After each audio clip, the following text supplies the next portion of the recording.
rockin' stone to the bone. What is going on, YouTube? This is Jim back with another video, here to give you guys my review on Deep Rock Galactic. Now, this is available via Xbox Game Pass. I am currently playing on PC, although you can play it on your Xbox console. This game isn't new by any stretch of the imagination. It was first released to the world in 2018 and took a while to get out of early access and went official 1.0, if you want to call it, in mid 2020-ish.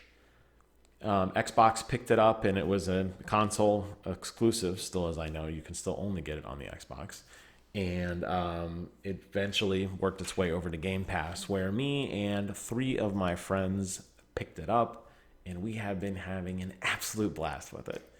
Now, there is a reason I am not playing sound for you guys, primarily because this is a very heavy co-op game. It is highly recommended you play with others, although if you want to, you can solo it, and the game does give you a little bit of a crutch in that regard. And I'll talk about that a little bit later.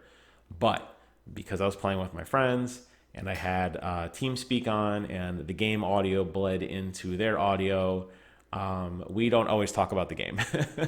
And I didn't want that to be distracting, number one. And number two, I've actually gotten a few DCMA hits on my channel, believe it or not, over some gameplay files because of the background audio. Now, that is incredibly unfortunate. So until I figure out why that is happening, or if it ever unhappens, you're just going to be hearing me and the game audio is going to be muted. But I'm going to do the best I can to keep you entertained and explain to you why you should check this game out and some of the mechanics of the game and my overall thoughts and impressions on it. So what is Deep Rock Galactic? Well, it is a space mining game. It's a procedural space mining game where you play as one of 4 character classes and you venture deep into enemy-infested catacombs in search of treasure and do something.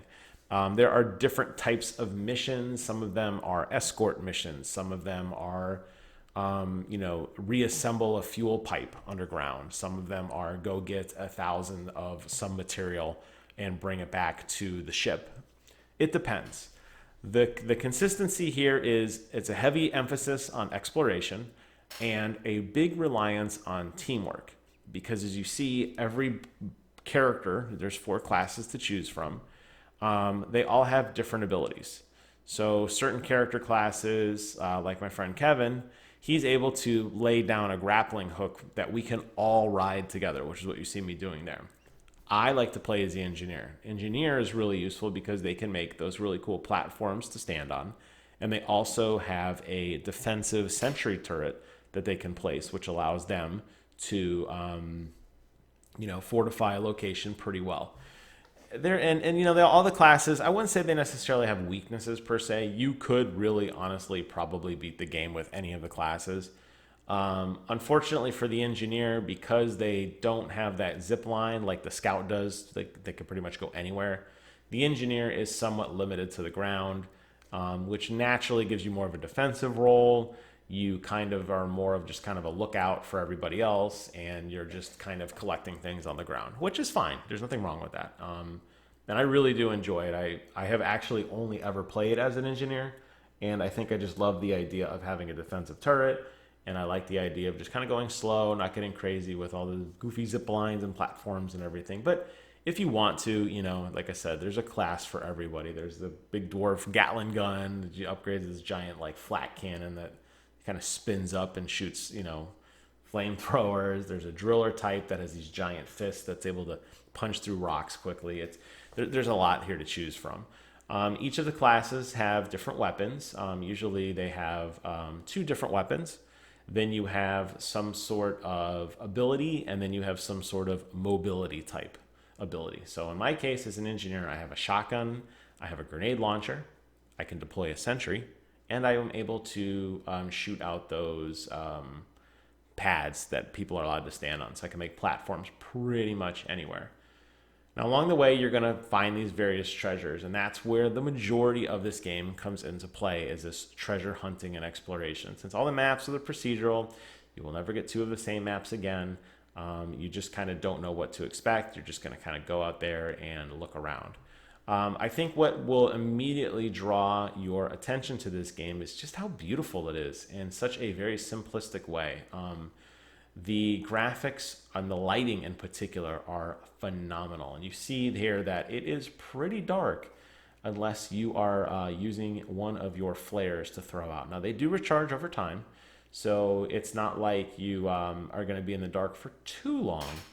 But it's kind of up to you to kind of pace out where you want to go and look for enemies and look for treasures, and they could be anywhere. This is what makes the engineer a little bit weaker in that sense. The fact that a lot of the treasures are up on the ceiling and it requires a zip line and some teamwork. You'll see a lot of times my friends will ping. I'll come running over. I will place a platform underneath them so they can, zip line up and then drop down safely, and they begin to mine. Now, you're going to be doing a lot of mining and a lot of resource gathering. That is not only required to complete each level, as you can see the objectives in the upper right-hand corner, but it's also because all of those materials that you gather are essential to upgrading your character. All the upgrades you're going to need, whether it's different types of weapon upgrades, pickaxe upgrades, in my case, sentry gun, shotgun, whatever, will require materials. And the materials are going to come from mining. And it could get a little grindy, I think, especially when you get into the higher levels and you need some rare material. You may have to play a mission a couple times to get the right materials you need. But ultimately, as you continue to play and progress, I feel like it's at a good enough pace that you're constantly going to be unlocking new things, new different choices for your weapon that allow you to kind of change up your play style a little bit, whether you prefer to be more offensive minded or defensive minded.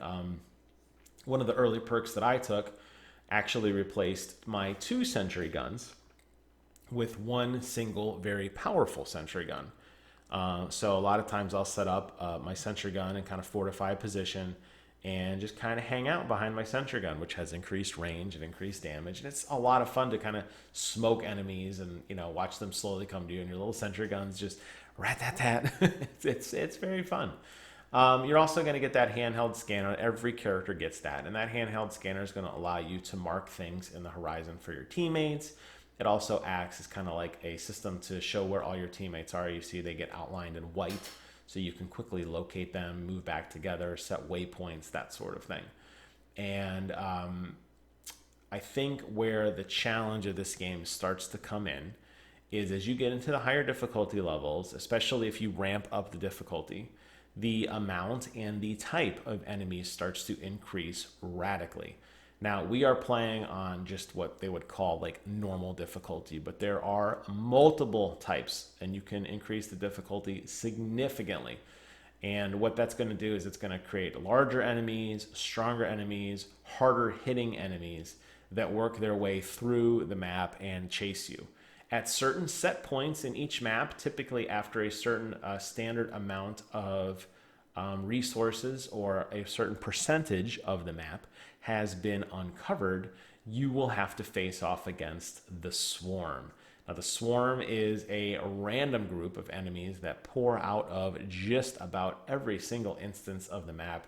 It's going to require you to stop exploring and start fighting because the enemies will chase you down through the map. They are relentless, and while it does seem easy at first, and it is to get started, it will increase in difficulty radically to the point that you're going to have to really set up your shop and really pick where you want to set up an engagement. Sometimes it makes sense to mine into a wall and just have a little, basically fortify yourself. Now, you can't build, unfortunately, so any kind of like Minecraft fort or anything, unfortunately, is not going to work. You're going to have to rely on just the terrain that's available for you. But with some clever positioning and the proper skills in particular, you're going to be well equipped for just about anything that comes your way. So in this particular level, we have to fight these 2 giant enemies, and we're getting ready to set up for one of those 2 fights. This guy is incredibly well shielded. He shoots fire out. The fire basically burns a hole in the map, which creates these flame geysers, and it's going to get really tricky. So we're kind of mining around right now in this particular area, making sure we gathered all the resources in the area before we stop and decide to set up shop and fight this enemy. And these are some pretty brutal battles. Now, this is where teamwork really comes in handy because you're going to be able to mark things with your team. You're going to be able to set up shop. You're going to be able to resurrect each other, which is really, really nice. And you're going to be able to really kind of build a nice synergy off of your other teammates because you're going to get to pick perks in this game on top of all the other things I mentioned. So on top of that, you're going to be able to pick perks that allow you to either hold more materials or to resurrect teammates faster, to give yourself a double jump, to give yourself, increased damage for a few seconds. It's kind of up to you on what you want to pick, but obviously having a good spread of abilities and different types of mining, classes is really what's going to work the best. I think that's where you're going to find the most, the most usefulness. Now, you'll notice that as we're going around and mining, we are constantly returning back to our beloved robotic pet. We refer to her as Molly. Because the dwarfs have, that's what they call her, so we call her Molly too. At any time, you can plant a flag, and Molly will come running over to you, and you can dump off all your resources. There's no penalty for summoning where you want her to be, or how many times you want her to show up, or any of that stuff. And she'll just follow you around the map. Now, when you reach the end of your objectives, what Molly will do is she will actually lead you back to a waypoint, and you have about 5 minutes to escape with your lives. Now, there's sometimes you just won't make it because that's when the swarm starts activating. Again, it's a constant stream of enemies. Depending on the path of where the drop pod is, depending on where your exact location is, can be a challenge too. So it's really beneficial to clear out not only every single resource you want, but to make sure that you have a good understanding of the map and you have enough abilities and or resources in order to successfully escape. And I'll talk about resources in just a minute, but it looks like we are getting ready to set up for our first boss fight here. As you can see, I've got my turret set up, so I got a little bit of height advantage here. I believe Kevin called in one of the supply drops. That's the thing you see there on the left-hand side. What the supply drops do is one of the materials you gather naturally in the world called nitrate can be cashed in to give everybody more weapon ammunition, which is incredibly useful because you're going to burn through quite a bit. You could see my little sentry gun there just going to town on this thing, and I'm going to constantly stand behind it and continuously reload it with ammo. Unfortunately, as the ammo runs out, the turret doesn't shoot anymore, which is why those supply drops are beneficial to have in a location where it's easy for everybody to grab. Now, we have myself and 3 other highly skilled players fighting against this thing, and you can see it absolutely demolishes me. You could see as this enemy is walking through, as I mentioned, it's carving out these giant pits of fire, which do incredible amounts of damage. And it is a ruthless enemy that has multiple shields that constantly regenerate. The enemy is pretty much a one-shot hit on you as well. On top of that, you have to navigate across the fire and work your way kind of through everything. Now, thankfully, my teammates were able to revive me. And just so you know, we do actually complete this encounter. I think I get knocked 2 or 3 more times during this engagement. I will definitely gain a lot of aggro because my sentry gun and my grenade launcher is doing a pretty good amount of damage. The enemy does have a weak spot on its back, and you can see it's coming up to hit me. I'm jumping across the fire and running like a madman. Now, one of the cool things about the engineer is the ability to take that sentry gun and to locate it wherever you want. So I could actually, when I don't get knocked, that is, I could actually recall that sentry gun and redeploy it freely anywhere I want. But as you can see, I did reload it, and it is continuously shooting on this thing while all my teammates are obviously doing a lot of damage as well. But it is a team effort to kind of slowly whittle this dreadnought down. Now, there you see me grabbing some of the supply ammunition, and that also gives me, I have a perk that gives me a little bit of health, not too much, just a smidge. And now we're going to successfully burn this thing down and win. And that's just one of 2. There is another one that we have to take out. And it does get intense. The fights do get intense. Now, as I mentioned, there are also ways you can play this game alone. And I know it probably seems like, oh my God, this is a brutal battle. And this was a nasty one. I mean, look at the absolute carnage that this area, giant craters. I'm mining some of that fire out so I can climb over a little easier. giant craters that ripped a hole in the ground. This thing was just a menace. Imagine fighting that on your own. Well, thankfully the game has thought of that, and if you do prefer to play solo, you can. With solo, you'll actually get a small little droid that follows you around that will basically be your second mining droid.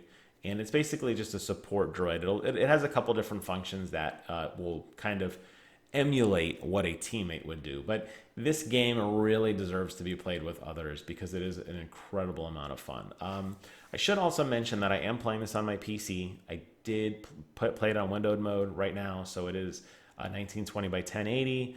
And although the game is running uncapped, I'm getting 130, 140 frames a second. I did just only record it at 30 frames per second on OBS.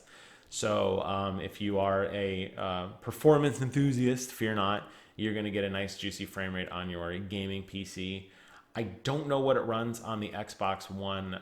I would hope it can get to 60 because it's a beautiful game, but at least at 30, it doesn't look horrible. And that's why I recorded it here. Plus, a little bit of performance issue. I didn't want to overload because I don't have a separate streaming PC, so everything's just recorded on one computer. It does also support native ultra-wide 3440 by 1440, which is awesome. I really like that a lot as well. That gives you just a huge field of view, and when you are playing and mining and walking around, it's just such a beautiful, stylized, fun game to just lose yourself into, and playing with your friends and running around and kind of carving through some of these enemies together are a blast. We are now setting up for the second and final fight here. Just doing a little bit of recon up ahead to kind of see where we want to go. As an engineer, it's important not to mine too far away from your team. It's okay to get a little cute in the exploration, but because you are definitely really more of a, obviously the sentry turret, but you really are meant to be more of kind of like a defensive class. You don't really do a ton of exploration. So I don't want to venture too far. I don't have my sentry gun out right now. I don't have, really if a swarm came right now, I'd be in really big trouble. So I'm just kind of peeking ahead. And what we're doing here is talking about where we wanted to engage in the boss fight. Where do we want to pull the enemy back and try to fight? Because this enemy, like I said, is pretty brutal. This one happens to be more fire-based, but there are other elements as well. And there are other type of boss enemies that you will stumble across. Some of them from a swarm, some of them from, modes like this where they're basically, you're going to poke the bear essentially. You're going to hit that nested cocoon and you're going to go to town. So what's going to happen here is we're going to set up shop again. One of the benefits that the engineer has is an ability that allows his platforms to be basically insect repellent. Now, it doesn't unfortunately work too well on this particular boss, but the idea is if you stand on the platform, you should be safe from most enemies. And for the most part, it works well also to give yourself a little bit of height because of all that fire damage and everything, and it's just not fun. So now, at the end of these levels, when you complete the level, which I am not going to show, I'm going to show you the end of the level, but when you beat the level and you get back to your mining base, which you saw very, very briefly at the beginning, it's a fun little interactive open hub world, which is going to allow you to do a variety of activities. One of the bigger activities is obviously the upgrade. You're doing all of this mining and you're gathering all of these materials, and you're doing that because you want to upgrade your character. Now, you're going to get money from collecting things. You're going to get money from exploring. You're going to get money from how many people stayed alive. That's going to translate into money. So there's a lot of ways to get just actual cash. On top of that, you're also going to get all those resources, as I mentioned, and then you're going to go back and you're going to upgrade all of your gear. Now, upgrades are largely, like I said, the weapon-based, and then there's a ton of cosmetics. I just beard styles, hairstyles, armor styles, weapon colors, animations you play. Every little thing you can customize. The color of your pickaxe. Anything and everything is available for you to customize and to work with your character, and that's really, really cool because you're going to be able to really kind of make character your own. The dwarfs are incredibly hysterical. Some of the voice lines they make The fact that you are being put to work by this malicious overseer who's just this voice, who basically treats you as property, has no regard for your personal well-being or safety, who constantly just puts you to work. You're gonna get this like angry dwarf vibe, which is really a lot of fun. And as I started off the video by yelling out "rock and stone," that's one of the many taunts that we like to say, and that's one of the many emotes you can use as the character. And that's a lot of fun to get the group together and to be an idiot. So as you can see here, this guy has totally broken out of what we thought was going to be our kind of like our contamination or our quarantine area. We were going to fight this guy. Thankfully, I am able to take the sentry gun and to reposition it to do a little bit of damage to him there, resurrecting a couple buddies that got knocked. Not making fun of anyone because clearly I didn't do so well the last fight.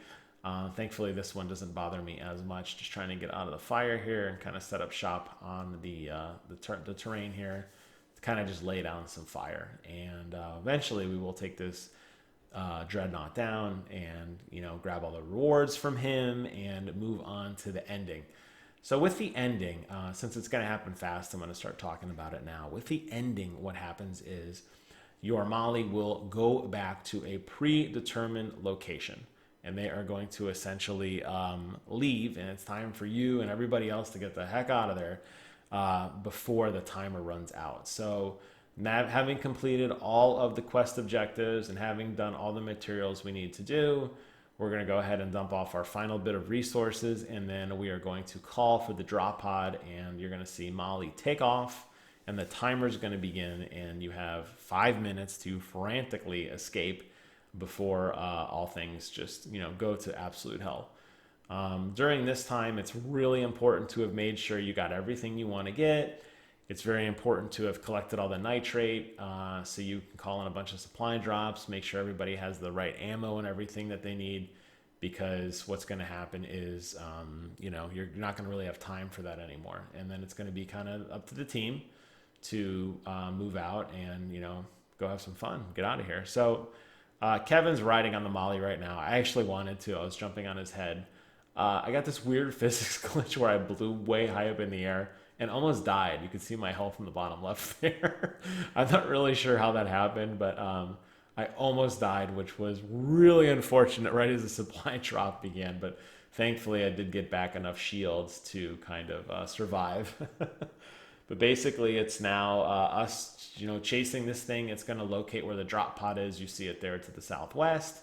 And we are going to frantically run, and we do all escape. The Mali does drop these little beacons that kind of point you in the direction in case you're not as aggressively chasing her as I was. Wrapping up with this game, it is a blast. As I said, every level is radically different. No two levels, no two experiences will ever be the same. They're fun, bite-sized missions if you want them to be. They're also incredibly detailed, long, arduous, multi-part missions if you want them to be that too, for that little bit of extra risk and reward. And I think you're going to have a lot of fun with this when you play with some friends. You don't need 4 players. I highly recommend at least 2, because you're going to be able to do goofy things like this, where I was able to create a staircase for my buddy because he was up way too high. So I'm going to create a staircase so when he jumps, he doesn't instantly get knocked. He's going to zip line down. We are all going to run in the drop pod and escape with the loot. And that is how it is done. So that concludes my video review and gameplay of this game. I hope you enjoyed it, and I really do hope you check it out. It really is a lot of fun. It's such a wonderfully stylized, beautiful game. The sound effects, the soundtrack, which unfortunately I didn't get to play for you here, is fun. The rewards are fun. Customizing your dwarf, like my goofy guy with this weird afro on the left, is a lot of fun. You're going to have a blast playing this game. So, for me, I am signing off. Hope you guys found this video informative. Thank you guys so much for watching, and take care of yourselves. And until next time, I will see you guys on the other side.